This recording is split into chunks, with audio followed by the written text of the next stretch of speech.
welcome to Troublemakers. Thank you so much for inviting me. It's great to have you here at TCDC's campus all the way from Bangladesh. Thanks for joining us. I hope the journey wasn't too harsh for you. It was good, and I'm enjoying my time here. It's a wonderful facility here. Bangladesh has been all over the news in recent years. There's been a massive surge of solidarity. Tell us about the politics. We haven't followed so closely. Give us a bit of a background about the modern, political situation in Bangladesh. Well, Bangladesh was very much divided into two political groups largely. One was led by Awami League that led the country into the liberation war and which gained its freedom. And then you have BNP, Bangladesh Nationalist Party, which led a nationalist ideology into politics. So these two parties have been there, and there were different times when the military took over for decades at times. So in the early 90s, there was this understanding between the parties. It was known as the pact between the three political alliances, the other being the rest of the parties. And after that, we had elections under a caretaker government. When Sheikh Hasina and her Awami League came to power back in 2009, they quickly moved to remove that system of caretaker government from the constitution. That gave rise to huge political unrest, starting with the 2014 elections, which was boycotted by BNP. And since then, we haven't had a credible election. And people were really angry. And there was this huge rate of inflation, rising economic disparity. So people thought of getting together against that. But, there are so many different opinions among the people who want to resist Hasina. And there was this predominant understanding that even if the people united to get rid of Awami League, BNP would do no better. But this year, a couple of months back, came a time when the people couldn't wait any longer. And the question was not whether BNP would come to power and would be worse, but the question was about stopping Sheikh Hasina. It all started with a quota movement. The students wanted a reform of the quota system, which mostly benefited Awami League because there was a reservation of freedom fighters' grandchildren in government jobs. And this certificate of who was a freedom fighter and who was not was, in so many cases, given on a political consideration. Political consideration being, are you close to somebody in the system? What do you mean when you say that? If you are close to Awami League, it would be easier for you to get a certificate that you were a freedom fighter, although that person probably was never involved in the freedom fight.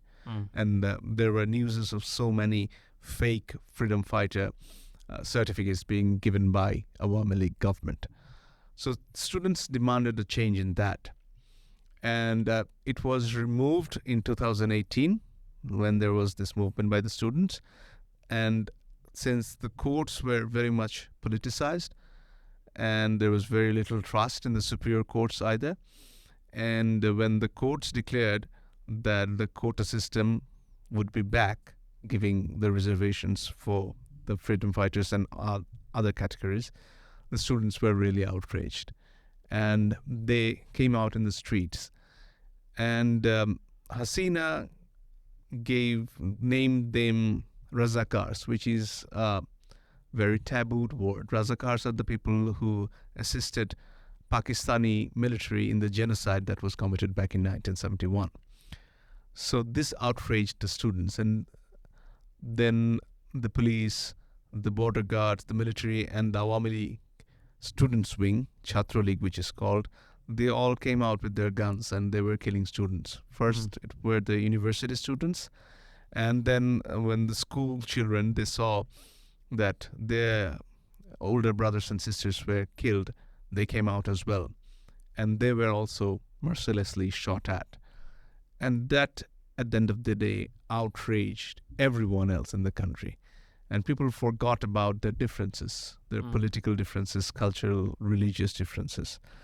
And this madness carried out by the Sheikh Hasina government of killing its own people in the hundreds. The total death toll is probably around 2,000 now, 20,000 injured. And after that, there was really no point of waiting in our homes because children were being shot dead from helicopters. One child, she was probably 6 or 7 years old, Riago, she was playing on the rooftop and her father heard gunshots and he ran to grab her. He managed to grab her and she was still shot while she was being cradled by her father. It was absolutely tragic back then. And these events really outraged everyone. Although the internet was completely shut down for several days, the electronic media wouldn't say that people were killed. It only would propagate the government narrative. But still, people were seeing brutalities around their neighborhood. Sure. And when the final day came on the 5th, the military simply refused to comply with the orders of Sheikh Hasina. She wanted more killings. When she called the army chief and said the police are doing a really good job, they're killing a lot of people, why can't you do that? And the army chief said we couldn't comply with that. Our soldiers wouldn't. Right. And before the 5th, the army chief had a meeting of all the officers. And most of the officers, particularly the junior officers, they said this couldn't go on any longer. These are our people we are being ordered to shoot at. And if the army chief didn't raise his voice, probably the entire chain of command in the army itself would fall apart. Sure. So not many options were left with the military chiefs. And they had to withdraw the support from Sheikh Hasina government and she had to flee.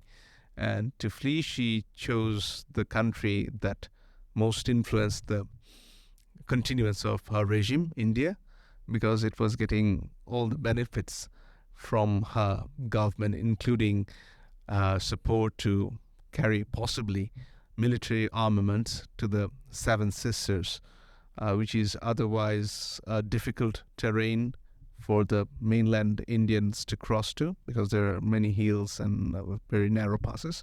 But if they can pass through Bangladesh, it's much easier for them. But Bangladesh, in its constitution, has a vow of neutrality. That again was being violated by Sheikh Hasina, and that was one of the major causes of grievances among the people. So in order for things to spiral to the level where military personnel are refusing orders or maybe defecting from their jobs, especially like the top, military leaders.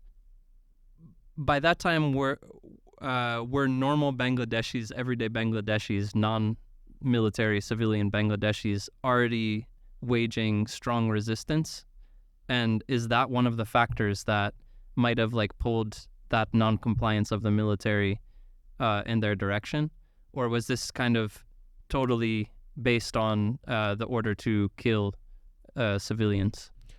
You see, Bangladesh was a part of Pakistan, and Pakistani military could be fed with the narrative that Bangladeshis are not good Muslims, and since Pakistan was based on religion, a state, and they were coming from Punjab and faraway places, they didn't know what was happening in the country. So they could be fed with any narrative, no matter how far it was from truth. Yeah. But when military officials in Bangladesh, except for very few high-ranking officials who were really cronies of the system, who were beneficiaries of the system, the other officers, they understood the fact that when they were firing at someone, that could be his son or daughter, his relative. In fact, a police officer, his son got killed in the shootings his body was riddled by bullets. Mm. He was going from one hospital to the other looking for his son. And when in the mortuary he finally found the body of his son, he called up his high official and asked, how many bullets do you require to kill a little child like mine?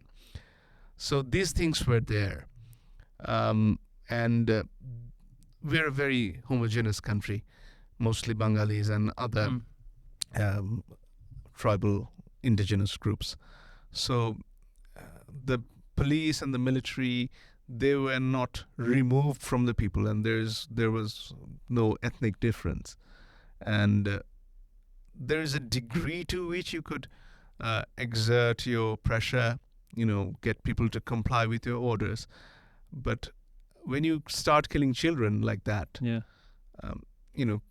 people can't really accept that any longer. And then that's where the breaking point comes. And the sheer number of people that turned out on the 5th was another big factor. You see, we are a very populous country, 180 million people. And people stormed the city, the capital city of Dhaka, in millions, literally. And how many soldiers do you have, and how many bullets do you have? Right. The resources aren't enough. There's this video of the Home Minister talking to a police officer, and he was showing this video to the Home Minister and saying that, well, if you shoot one person, he dies, and he's no longer in the crowd, but no one else is going away. It's just one bullet, one person. No one is being afraid. It was a point where the people were no longer afraid. The greatest tool of an oppressor is fear. And when that goes away, when people are no longer afraid to die, the movement was entirely peaceful from the part of the protesters. No guns, nothing.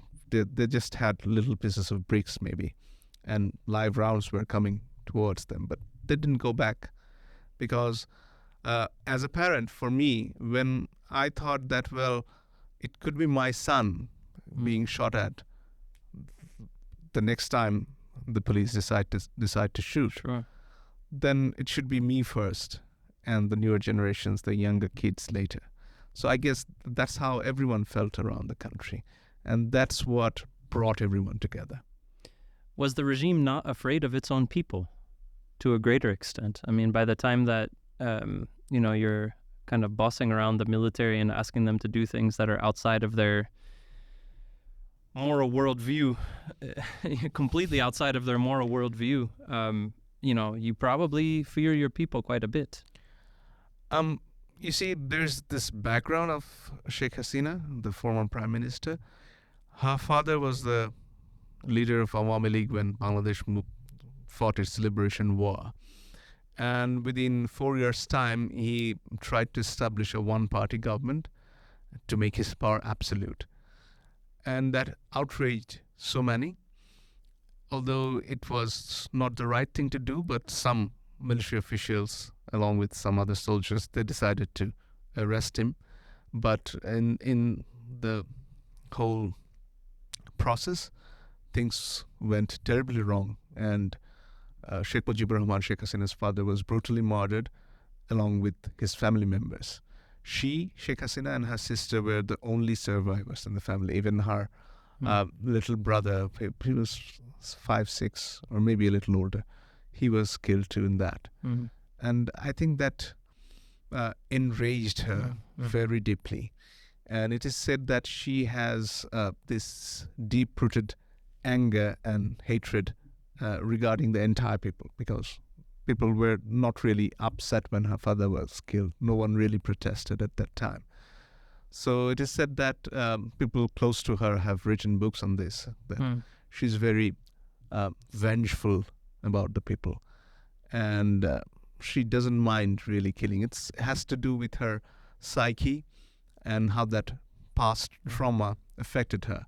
It was no longer really rational thinking on her part. She didn't mind killing people, and she has been using this bloodshed to perpetuate her power for a very long time now. So it was this one person, and the others around her, they were being benefited quite heavily by her rule, and they didn't mind what method she really took to keep her power. And Sheikh Hasina is currently being harbored in India? Yes, for the timing. Yeah, and what's your analysis of her psyche now that these events have transpired? There's been a political shift in Bangladesh. Do we know how she's experiencing it? We have very little information on that. She's being kept in a military facility, and I understand she has very little chances of communicating, though some telephone conversations have been leaked. And I don't think she grasps the reality of Bangladesh at this moment, because in one conversation she was saying that she's going to be coming back very soon, and the people of her party should be ready to fight another war in her name. Are they ready? I don't think so. No. All 300 MPs, they fled. I mean, they've seen the millions on the streets. Yes, because she was in her palace and the Bongo Bhavan, the Prime Minister's residence. Yeah. And her party men were really facing the reality. They were seeing with their own eyes, what was happening on the streets. So it is going to be difficult for Awami League and Sheikh Hasina to... Let's go back to your comment about the use of fear to rule and to consolidate power. What do you think it was that caused people to rise above their fears? Because certainly you can't say that every person who stepped on the streets was rid of fear, right? Like, probably in their hearts something could happen and I might not make it home tonight. At some level there's that bit of fear that stays with you, but still people got up and took action. What do you think it is that helps us cross over from that complacency or timidity and say, I'm going to actually take courage. I'm going to do something I had maybe never thought I'd do before? It's the degree of violence that we witnessed in our country. For me, I never went to the streets to protest. I'm a lawyer and a talk show host, and I thought it was enough for me to ask the right questions when I was hosting the shows. But when little children were being killed,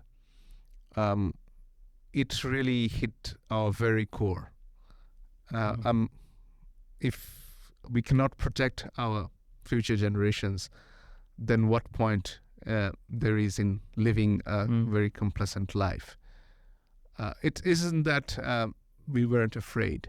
Me, my wife, we went out. I was shot at because I was just filming the goons with their pistols, illegal arms, shooting the students. I was trying to shoot that. And the moment they realized that I was shooting what they were doing, they came back, fired at me, in borderline. I could have died that day. And every day we went out after that.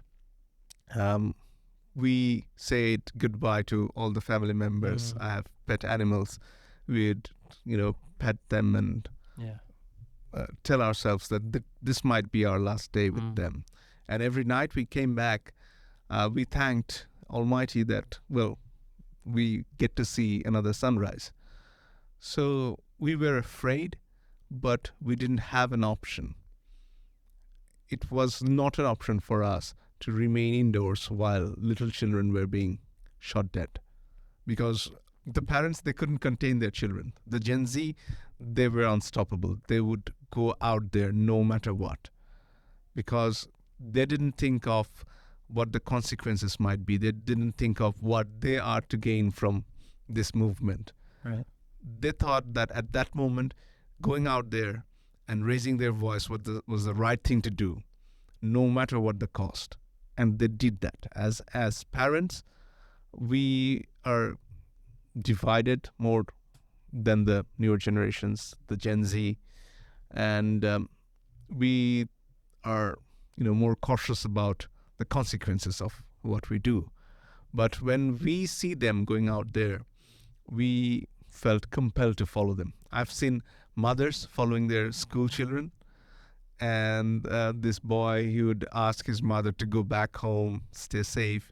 She wouldn't even bother to answer. She was tearing up a piece of cloth so that the students could shield themselves from the tear shells that were coming their way.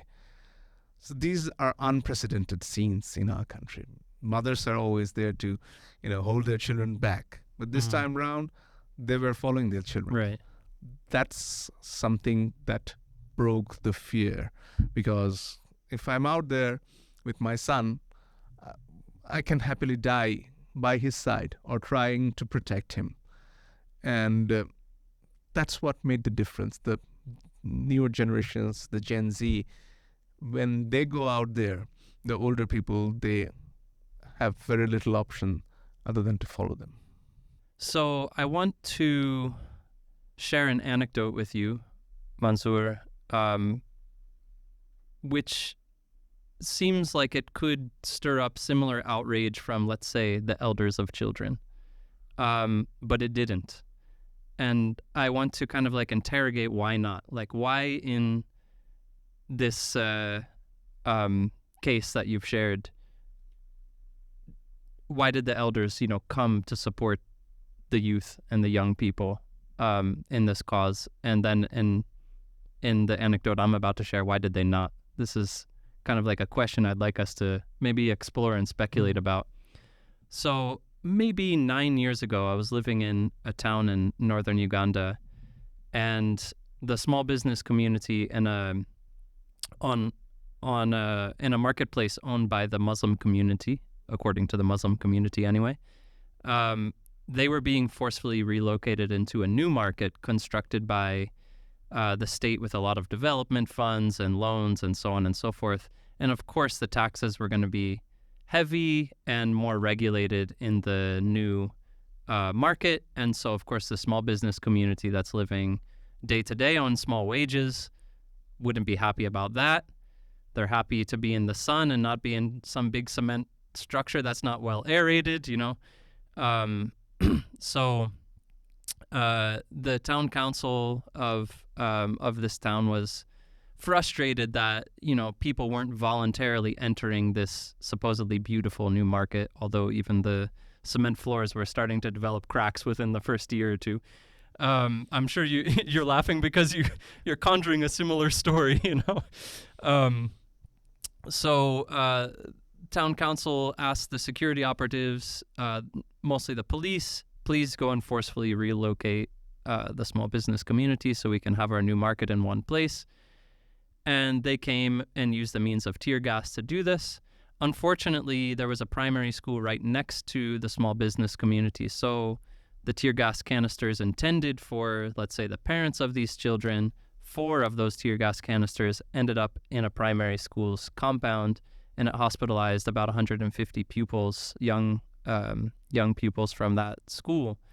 So over the next few days, we kind of like local activist organizer types decided, let's meet with the teachers, let's meet with the school administration, let's meet with the parents, sit down, talk about our grievances with this whole thing, and try to get the state to make amends for the mistake that they made, get local government, police, etc., to come in and clean up their mess and repair things. There was so much resistance from parents, mostly because of fear. They've seen what Uganda's brutal dictatorship can do to people. But they've also seen where in this particular town there has been protests without much repression because things were well mobilized, So they've seen both sides of that coin, but still they were really, really timid. And I remember it being so frustrating to convince parents of a child who has just been hospitalized by a tear gas canister that you need to do something. Something. Even if it's a safe thing, even if it's, dipping a toe in the water, let's say. You don't need to jump in head first, but do something. And there was so much resistance to that. I remember a few days later, I called some of the religious leaders in this area, and I asked them, we can get you radio time. Let's talk with your parishioners across these lands about what just happened in this community, and denounce, some of the very immoral things that took place. And they sat on it and kind of stonewalled us for a while. And then when we kept badgering them about it, they finally came back to us and said, we're not gonna say anything, you know?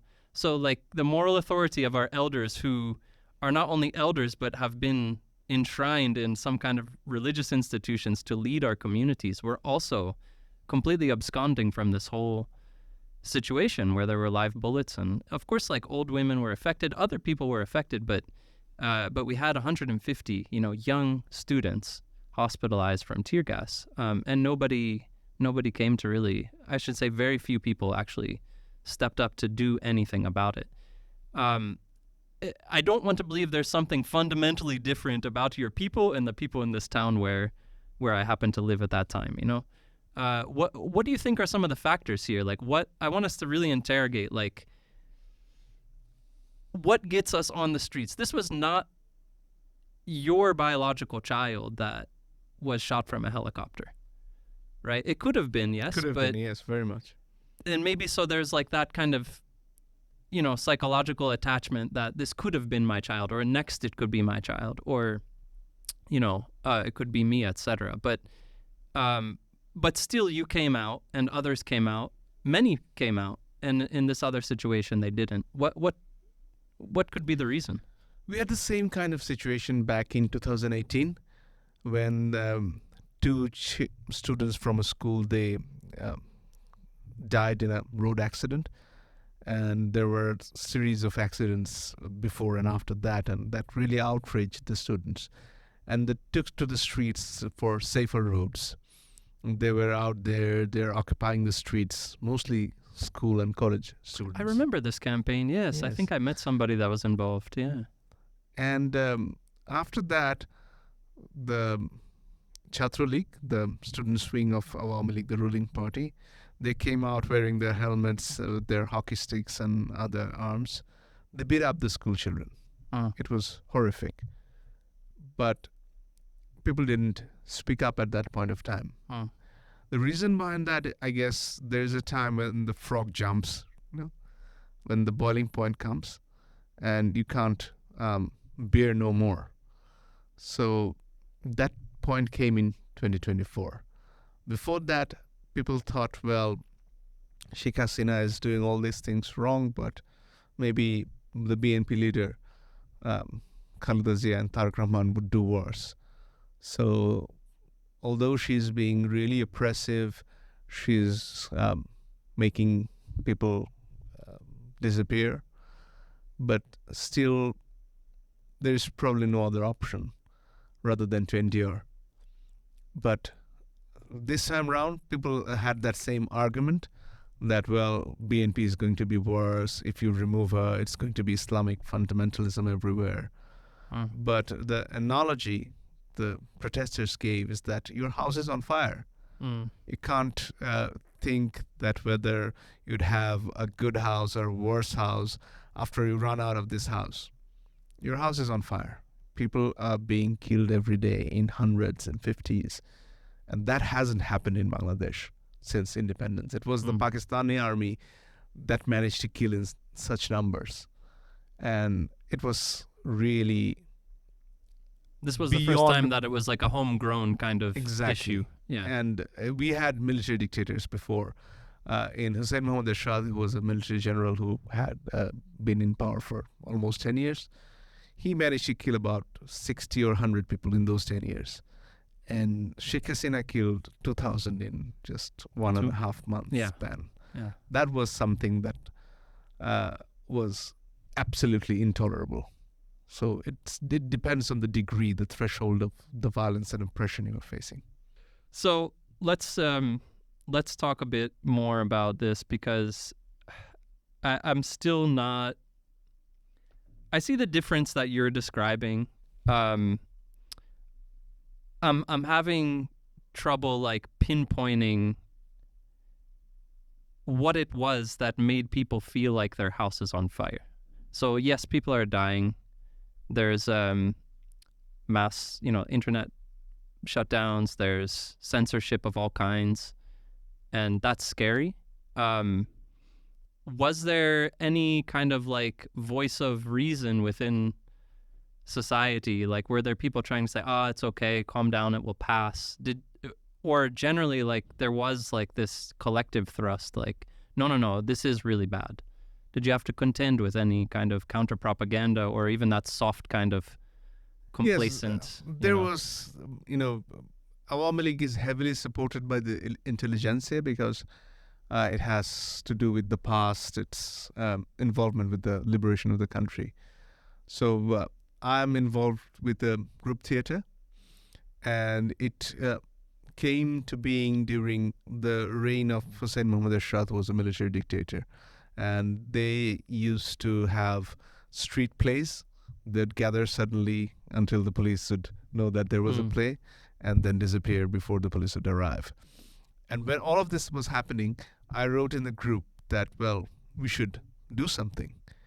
And they said, well, don't talk about politics in this theatre group. We're all about theatres and not politics. Somehow the two are different for some reason. For some reason. It was quite shocking. Come on, for me. how did you get into theater? Exactly. And that was the case with most of the cultural activists who were somehow related to Awami League, because Awami League led the movement against Ershad as well, along with BNP and other parties, the three group alliances.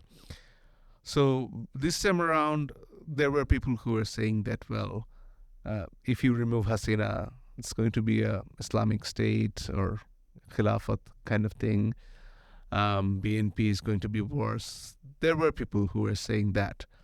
But they, owing to their